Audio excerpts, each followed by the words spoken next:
Salut, j'espère que vous allez bien. Aujourd'hui on se retrouve dans une nouvelle vidéo DIY et comme vous pouvez voir avec mon décor derrière moi, on se retrouve pour des DIY d'automne. J'avais très envie de vous faire cette vidéo, l'année dernière j'avais été très inspirée mais j'avais pas pris le temps forcément de faire une vidéo, donc cette année je me suis dit je vais les faire mes DIY d'automne parce que c'est vraiment une saison que j'ai appris à aimer avec le temps, on va dire. C'est vrai qu'avant je détestais l'automne comme beaucoup de gens peut-être, mais en fait j'ai appris à aimer ces couleurs chaudes, le fait d'être l'automne en fait tout simplement, donc j'espère que cette vidéo va vous plaire. Et sans plus tarder, j'arrête de parler et on commence tout de suite avec la présentation des DIY.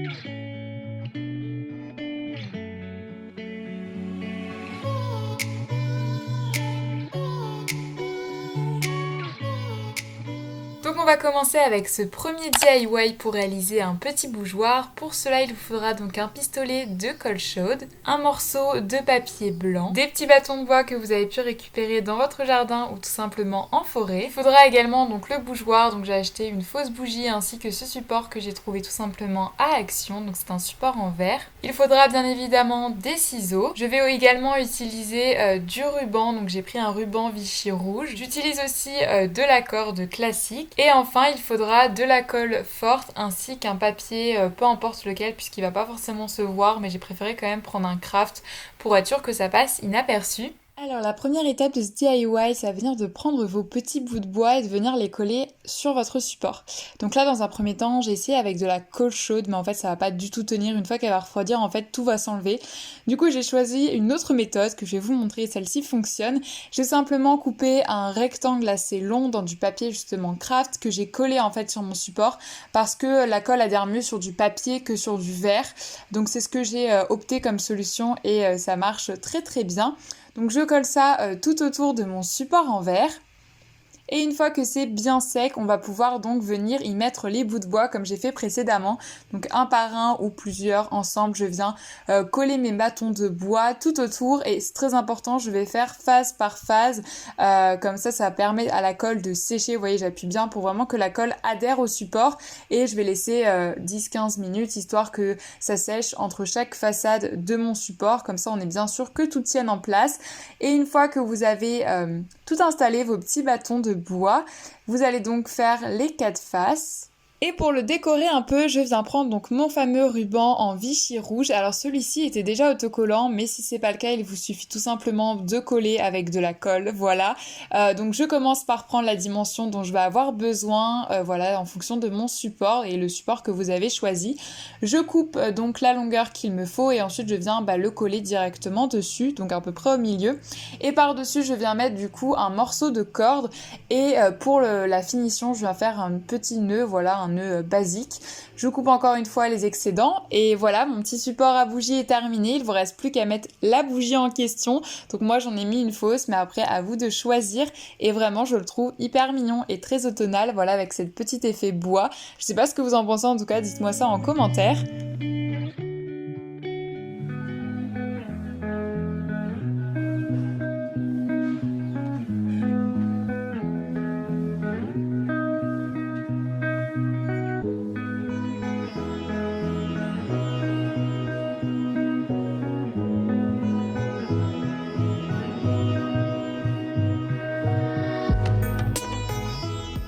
Pour le deuxième DIY, on va réaliser ce vide-poche en forme de pomme. Donc pour le matériel, vous aurez besoin d'un pinceau en forme de pomme que vous pouvez dessiner vous-même ou alors trouver sur internet. Il faudra également un scalpel ou un outil qui coupe comme une lame ou un couteau.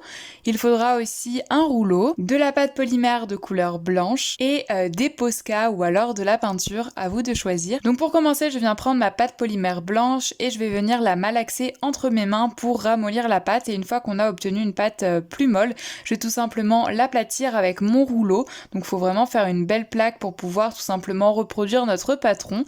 Et là on voit pas très bien, mais j'ai mis du blanc sur du blanc, donc tout simplement j'ai mis mon petit patron et ensuite je coupe les contours avec mon scalpel pour former donc ma pomme. Voilà, là vous allez mieux voir comme je vais décoller mon motif avec ma lame. Et donc voilà votre petite pomme, et maintenant on va venir replier en fait les bords pour créer donc le relief de votre vide-poche. Donc voilà, vous prenez tout simplement avec vos doigts, voilà, vous pincez les extrémités pour relever un petit peu tout ça. Et ensuite, une fois que votre création vous plaît, vous allez donc la mettre au four à 110 degrés pendant 30 minutes. Et une fois qu'elle est cuite et sortie du four, donc je l'ai poncée un petit peu, puis ensuite j'ai pris une feuille de brouillon que j'ai mis pour protéger tout simplement ma table et je suis venue prendre mes Posca et colorer le tout. Donc c'est pour ça que vous pouvez aussi utiliser de la peinture, c'est juste que les Posca c'est plus simple je trouve. Donc voilà, j'ai fait le contour en rouge ainsi que le derrière et les côtés. J'ai fait la petite feuille en vert et j'ai fait le tronc en or parce que j'avais tout simplement pas de marron en Posca. Et ensuite avec du noir j'ai créé les petits pépins au milieu. Donc là je vous montre vite fait parce qu'après je vais mieux recolorier par la suite. Et n'oubliez pas de faire le derrière, je vous l'ai pas montré à la caméra mais j'ai bien évidemment colorié tout le dos en rouge. Et voilà, votre vide poche pomme est terminé. Franchement je trouve trop choupinou et c'est très pratique pour ranger les bijoux, les clés qui traînent à chaque fois dans l'entrée. Et ça fait à la fois une déco automnale mais vous pouvez aussi la garder tout au long de l'année.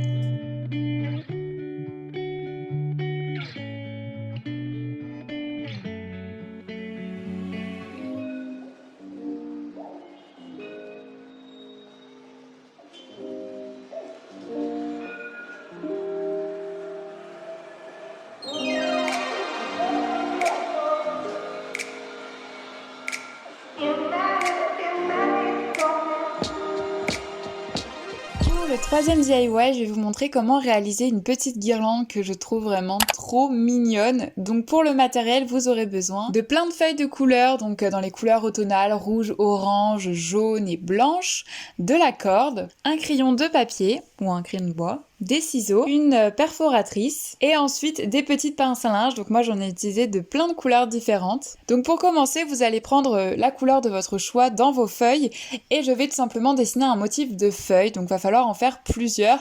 Là ce que vous allez voir à la caméra, finalement ça me plaisait pas donc je les ai refaites. Vous verrez ça de toute façon à la fin quand je vous montrerai toutes mes petites feuilles et ensuite donc une fois que le motif vous plaît, vous allez les découper et perforer. Donc voilà, vous pouvez soit faire plusieurs motifs mais vous allez voir qu'à la fin finalement j'ai opté pour un modèle de feuille uniquement que je préférais. D'ailleurs c'est un peu une feuille d'érable comme au Canada. Donc voilà, j'avais décidé finalement de faire ça parce que celle-ci me plaisait pas. Donc vous voyez, je les perfore pour pouvoir ensuite les passer dans ma corde. Et ensuite on va venir prendre une feuille blanche et dessiner un petit patron renard parce que c'est un animal qui me fait penser à l'automne, mais vous pouvez choisir l'animal que vous souhaitez.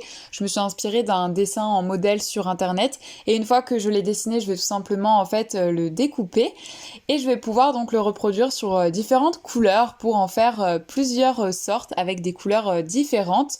Donc en fait il y aura une couleur pour le fond du renard et ensuite je vais utiliser la même couleur pour faire plusieurs éléments à part, c'est-à-dire les triangles pour faire les oreilles, le visage que je vais ensuite décorer avec un Posca, mais vous pouvez utiliser un marqueur pour faire les yeux et le nez.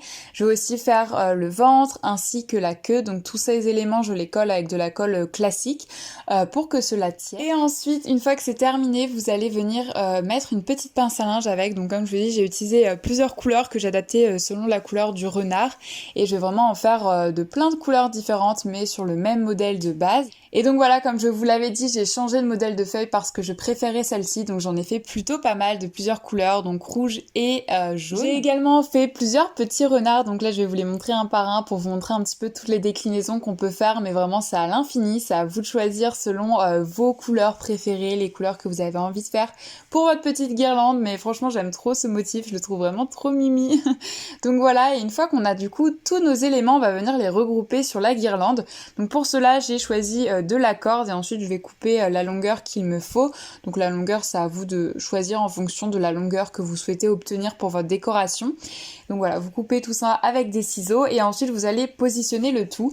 Donc le petit truc original avec cette guirlande, c'est qu'en fait les feuilles vont être d'un autre sens que les renards, mais c'est voulu en fait, c'est volontaire. Donc du coup je vais venir mettre mes petites feuilles en les glissant dans la corde avec le trou qu'on a créé grâce à la perforatrice et mes petits renards je les accroche tout simplement avec ma pince à linge, comme ça les feuilles seront de l'autre sens que le renard. Je sais pas si c'est clair, mais je pense que vous allez voir à la fin quand la guirlande est accrochée. Et voilà, donc je fais ça tout au long de ma guirlande jusqu'à obtenir le résultat qui me convient. Et une fois que tout est bien mis en place et que cela me convient, on va aller l'accrocher sur un mur. Donc j'ai juste mis des scotch de chaque côté pour que cela tienne. Voilà, vous replacez tout ça un petit peu vous-même. Et cette guirlande est terminée et j'espère qu'elle vous plaît. Franchement, c'est hyper sympa. Vous pouvez même faire cette activité avec des enfants. Je pense qu'ils vont adorer faire cette petite guirlande. Et je trouve qu'elle est vraiment mignonne. Et en plus, il faut très peu de matériel parce qu'en soi, il faut juste du papier.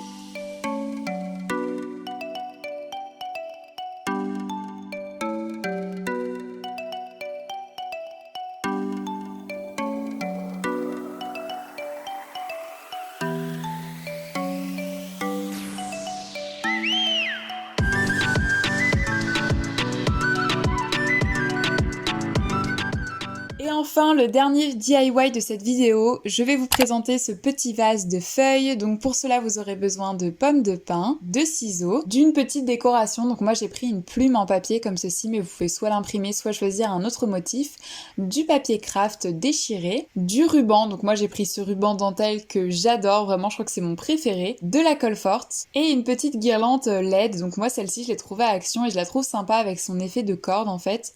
Et bien sûr il faudra une jarre de la taille que vous souhaitez pour faire votre vase. Il vous faudra ensuite des bâtons de bois que vous pouvez directement aller chercher dans la forêt ou dans votre jardin et des feuilles, donc des feuilles d'automne. Là j'ai pris des fausses mais vous pouvez prendre aussi des vraies branches, à vous de choisir. Donc pour commencer je viens prendre mon ruban et décorer en fait ma jarre. Donc pour cela je prends la taille que j'ai besoin et je découpe ce qu'il y a en trop. Puis je vais venir avec ma colle forte le coller en fait au milieu. Donc voilà, là c'est vraiment la partie décoration de ma jarre. Donc j'avais décidé de mettre ce ruban au milieu. Et une fois que vous allez coller ce ruban, je vais venir ensuite coller mon morceau de craft. Comme vous pouvez voir, il est arraché, mais c'est volontaire. Voilà, je voulais pas un résultat trop net. Donc j'ai tout simplement arraché le papier. Et par-dessus, je vais coller ma petite décoration. Donc là, j'ai décidé de prendre une petite plume orange. Voilà, vous savez, ma passion pour les plumes et cette couleur, elle est parfaitement dans le thème de l'automne. Une fois qu'on a décoré la jarre, on va venir la remplir. Donc je viens l'ouvrir et je vais tout simplement la remplir de pommes de pin. Donc je viens mettre plusieurs pommes de pin en fait dans le fond qui va me permettre par la suite de pouvoir y placer mes branches donc de bois et mes branches avec les feuilles pour que cela tienne tout simplement. Donc après le placement c'est vraiment comme vous souhaitez, c'est à vous de voir selon votre jarre, selon la position que vous souhaitez obtenir. Et ensuite pour la guirlande, donc je viens l'ouvrir, j'ai mis des piles parce que bien sûr elles ne sont jamais fournies avec. Et vous pouvez voir quand elle est illuminée, elle est vraiment trop choupie. Et ensuite pour pas qu'on voit les piles qui sont pas très jolies, je viens mettre tout simplement du washi tape avec des petites pommes de pin dessus. Donc voilà, je viens coller ça dessus, c'est vraiment une astuce que j'utilise souvent pour cacher ce bloc en fait de piles qui est vraiment pas très joli et pas très esthétique dans une décoration.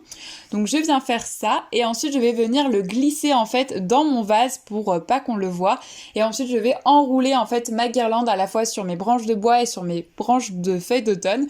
Voilà, jusqu'à obtenir un résultat qui me convient. Et voilà, cette décoration est déjà terminée et je trouve qu'elle est aussi très facile et pourtant je trouve que ça fait vraiment tout son charme dans une décoration et ça fait comme un bouquet de fleurs, mais pour l'automne c'est un peu là d'où est partie mon inspiration. Donc j'espère que ça vous plaît et voilà, ce dernier DIY est donc terminé.